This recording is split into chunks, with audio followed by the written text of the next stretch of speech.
I have been restoring rusty old tools since I was a kid. Over 50 years. Hell, probably nearly over 60 years now. Started off putting a handle on a hammerhead. Probably a piece of elderberry bush for a handle. Then when I got older I progressed to trying to make rusty old saws work and old chisels, anything that I could use. Anyway, over the years I've accumulated heaps and heaps of this neglected measuring equipment. I don't know why, I just feel sorry for it when I see it, and it's nearly always almost given away. However, I bought these two sets on purpose because they have standards in them. And even though they're rusty, the ends of the standards are good. So I'll have a decent set of metric standards and a decent set of imperial standards to work with. Now, when I was an apprentice, I took some rusty old feeler gauges like these into the shop, and the fitter foreman took them from me, and he grabbed a piece of coarse emery cloth like this, probably 60 or 80 grit, and he started. And I didn't say, "Jack, stop, stop," but he was right. Now, all we're trying to do is remove the surface rust. And you could start with a piece of, I see people talking about 1200 grit. But the moment you touch those things with 1200 grit, the grit is blocked up. Now, your coarser stuff will only cut to the depth of its grains if you push on hard enough. So, providing you have a light touch, there is somewhere for all the rubbish to go. Now, it is a bit scratchy, so unless you can get some used emery, rub emery with emery and it'll make it a little bit kinder to the surface. And that is the way to get the surface rust off these things. And once you've done that, you can move on to some finer stuff to polish up with, and use a bit of lubrication if you like. Just depends what kind of a finish you're bothered about. However, when you've got a nice shiny surface, you still have pits and etchings of rust to worry about. And when I say worry, if you're using these things all day every day, it wouldn't really matter. But I don't know the science of it, but to me rust is a bit like fungus. You have to kill the rust that's in the pit. How do we kill it? We either starve it of oxygen, or use one of the many chemicals that are available to change the nature of the rust. However, those chemicals also change the nature of the surface of the metal, so they're not really appropriate. And sometimes you find things that have been greased go rusty underneath the grease. Well, a lot of greases are actually not mineral grease, but animal or vegetable grease, and therefore to some extent hygroscopic, and do have trapped oxygen and other things in them. Now, there seems to be a new kid on the block, Evaporust. And I haven't tried it, but it seems to me that it may be just the stuff for this job, because it doesn't affect the surface of the metal. It just changes the chemical structure of the rust, actually dissolves it and attracts it into the fluid. As I say, I don't know the chemistry of it, but Ed China did a very good review of it on his Range Rover thing on YouTube. It's worth looking at. So I'm going to try it on some of these components and see what happens. I'm going to do the metric ones first because they're the most recently made and they're the rustiest, and they're not actually very nice because they were made after the heyday of British Moran rights manufacturing. So there we are, that's the experiment started. The instructions are very basic. It says pre-clean, soak, rinse and dry, and it says you can soak it for up to 24 hours. Well, it's about an hour later, nothing drastic's happened. In fact, less has happened than I expected. The water's changed colour slightly, and if you take the parts out and smell them, they smell slightly sulphurous. So something's happening. Well, it's the next day, about 15 or 16 hours later, and there is some visible difference. Now, there appears to be absolutely no damage or change to the underlying metal. I can still feel the rust on the surface, hasn't fallen off, but I can rub it away with my finger. So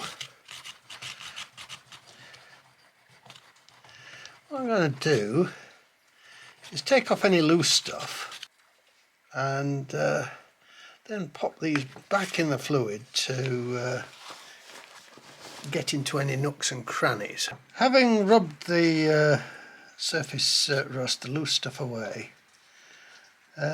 curiously it's discoloured the metal that was higher up in the jar, but not the metal that was lower in the jar. So whether there was a little bit of grease on there, I don't know, or whether it was because they were actually at the bottom of the jar, I just don't know.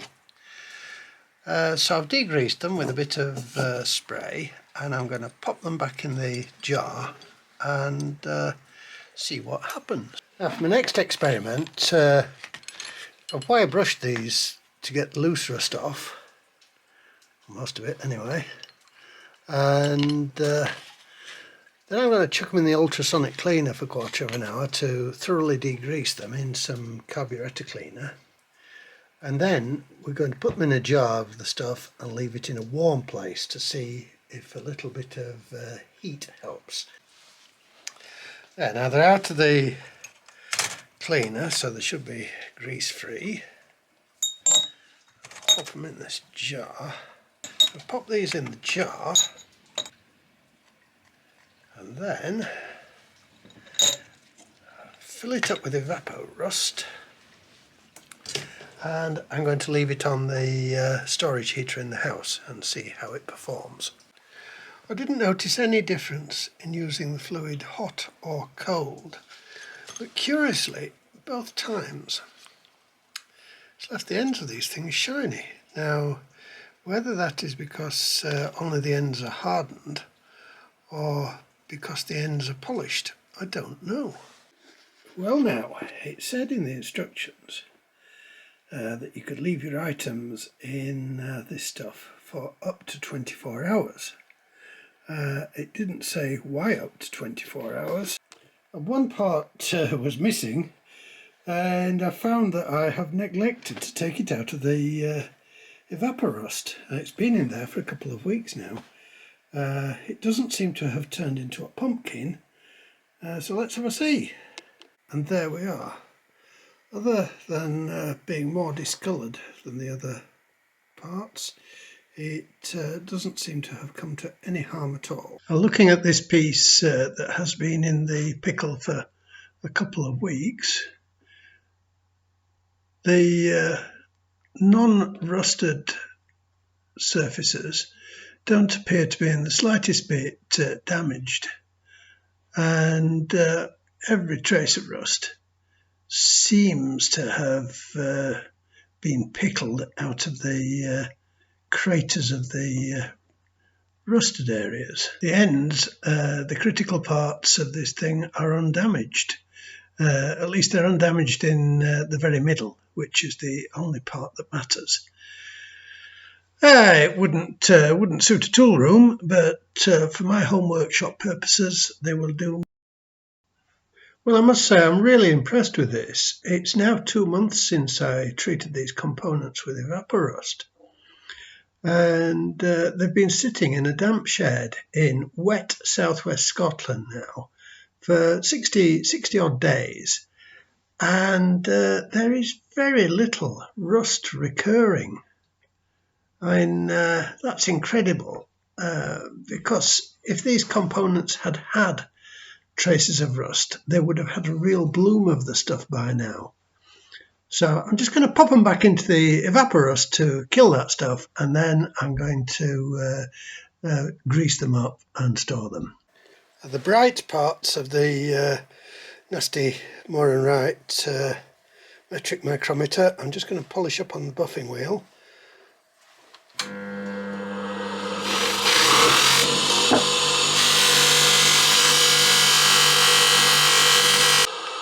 And of course I'm not touching the ends of the anvils, the critical parts.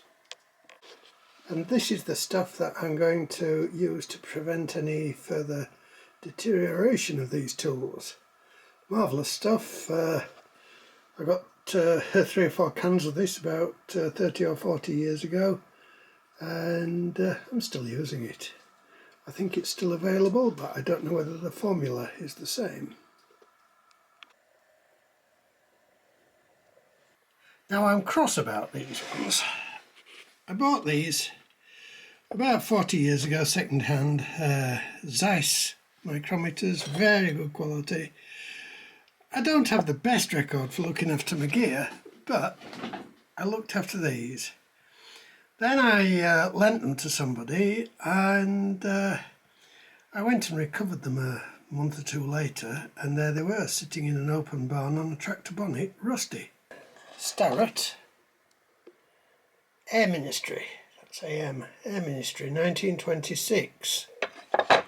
Now they were rusty when I bought them in an auction, and the reason I bought them is because on the back side they have a fractional scale, and I always thought that some accurate calipers with a 16th scale would be really useful. If anybody from any of the modern manufacturers is listening, a set of these things with a 16th scale on the back, and for good measure a Whitworth scale, because you can be crawling about underneath a machine which has a jumble of different systems on it. It might have Whitworth, metric and AF, and you don't want to take half a dozen different spanners with you to try on each nut. Just take your calipers, measure the nut, and then take the right spanner. Now with all these parts cleaned, degreased, they look better already. I'm going to put them, in fact I have put them back in the ultrasonic cleaner, and I'm going to put the Evaporust directly in there and see if the process speeds up. So there we are, let's see what happens. There, at 20 minutes the water is definitely murkier, and the components are definitely more rust free. So yeah, it is definitely speeding up the process quite impressively. A couple of hours later, and I've come out and I'm delighted with the results on the micrometer. Not a scrap of rust left. However, the caliper, because it's longer than the ultrasonic cleaner, I tried to do it in 2 goes, and it has rusted at the waterline. So these things do need to be fully submerged. So what I'm going to do is pop it in another container and leave it overnight. So here we are, this is the answer. We've been married for 30 years. This is the first time the wedding present fish kettle's been used. It's going to be just right for restoring calipers and steel rules and such things. And the good news is the Evaporust doesn't even seem to affect the stainless steel. Next day, that's all the parts out of the Evaporust and dried. So now I'm going to take this piece in and have a better look at it under the microscope. This is the blade of the Starrett caliper. No surface damage at all, some very slight greying to the surface. Again, the Evaporust seems to have taken all the rust out of the pits. And this little area here, which has a surface blemish, is the waterline when I half dipped the item. And what happened was the Evaporust is water-based and evaporated to some extent, and the water condensed on the blade of the thing just above the waterline and caused it to rust overnight. But I can polish that out with a little bit of 2000 grit, wet and dry. This is the Zeiss micrometer frame, 12 hours after its treatment in Evaporust, and the rust seems to have been completely removed from the pits in the frame.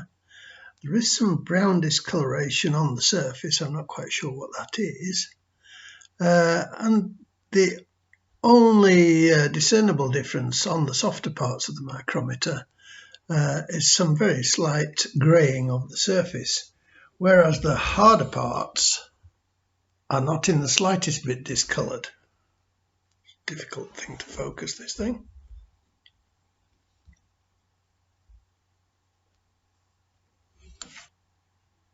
What a shame that this lovely piece of equipment was abused as it was. And this is the spindle of the micrometer, which is a hardened part. And after nearly 24 hours in the Evaporust, there's absolutely no difference in the surface whatsoever, no discoloration or anything. And on the thimble, I've just noticed my low knee has had a pair of pliers on the bloody thing. Well, he won't be borrowing any more tools, will he? And I'm really pleased with the results, because now I can get some wax oil, which is my favourite preserver for steel things, and work it into the craters and the pits on these tools, and it will prevent any further rusting. Well, I'm really impressed with the Evaporust. I think that it would be difficult to argue that this isn't a vast improvement on when we last looked at these tools. And the mics and the calipers are both nearly 100 years old, and they're never going to be collector's pieces. They will always be workshop tools. But now I have managed to arrest their deterioration. There is no reason why they shouldn't be still in use in another 100 years' time. Thank you for watching.